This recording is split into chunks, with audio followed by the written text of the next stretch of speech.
Mga kaibigan, magluluto po tayo ngayon ng manok na pininyahan. Ayan. Lagyan po natin pinya. Adobo sa pinya at saka ito, patatas. Abangan nyo na lang mamaya. Tapos ito naman, pritong manok. Kasabay po yan. May prito, may adobo. Pamintang powder. Parang kulang yung pamintang powder ko. Saka patis. Lagyan natin ng kunting magic lang. Halo lang natin, ganyan. Babado muna natin.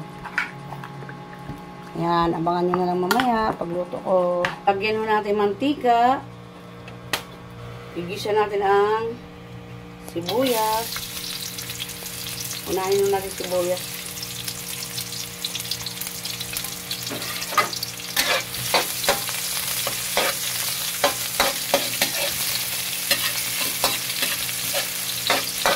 Isunod natin ang bawang saka laurel, paminta para mabango.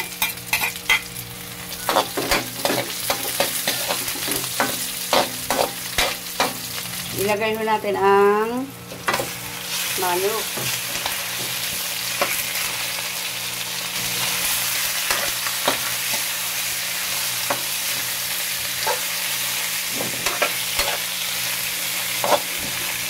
Lagyan natin ng konting magic.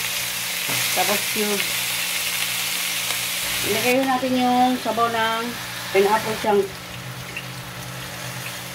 Para malasa siya. Lagyan natin toyo. Tansyado lang yan. Suka.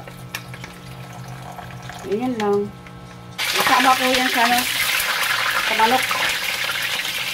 Gusto ko sa mga bata may patatas palagi. Lalo na yung panganay ko. Hindi ko na yan lutuin yung prito at saka pininyahang manok na adobo. Nagugas akong kamay ha. Malinis yung kamay ko yan. Pili na lang yung mga anak ko kung anong gusto nila. Prito o adobo.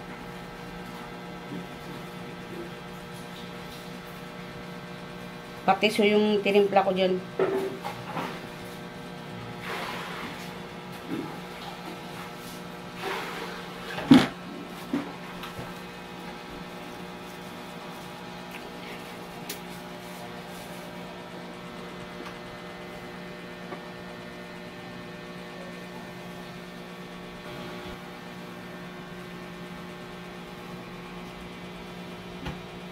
Ito na po yan.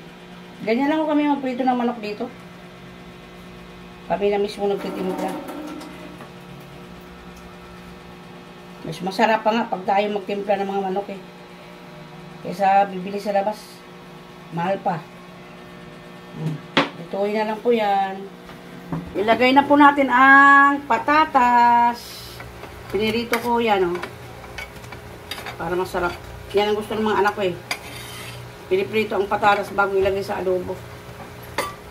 Ganyan lang. Pag nagluto kami dito ng pininyang manok, mayroon pa rin patatas. Yan talaga yung recipe natin. Resiping Pinoy.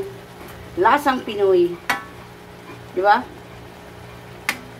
Sarap po yan pag ano natin mamaya. Tapos, lagyan natin ang pinya. Yan. Ayan o.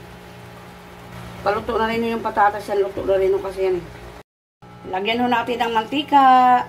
Ipiprito na po natin ang manok.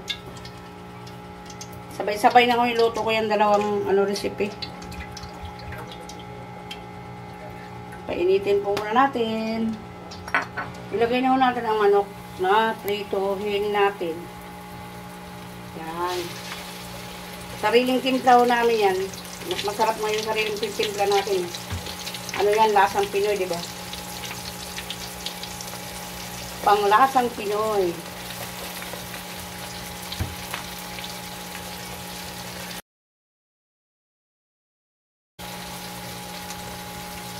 Kanya-kanya lang naman diskarte sa pagluluto ang mga Pinoy.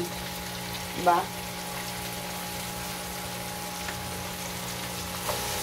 Sinabay-sabay ko na yan hanggang mamayang gabi, iba. Ayan po. Luto na ho yan. Sarap, di ba? So, patis lang mo yung timpla niyan, saka pamintang powder, tapos bawang. Yun lang. Saka magic konti. Timplaw nito patis. Timplahan ko ng patis, malagprito ako ng manok. Gusto ng mga bata yun.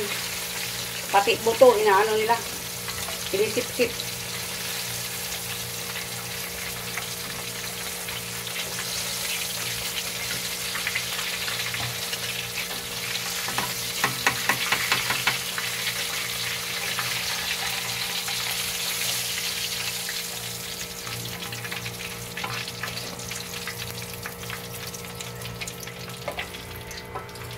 Luto na po ang aking niluto ngayon ulam. Kainan na. Ayan na po.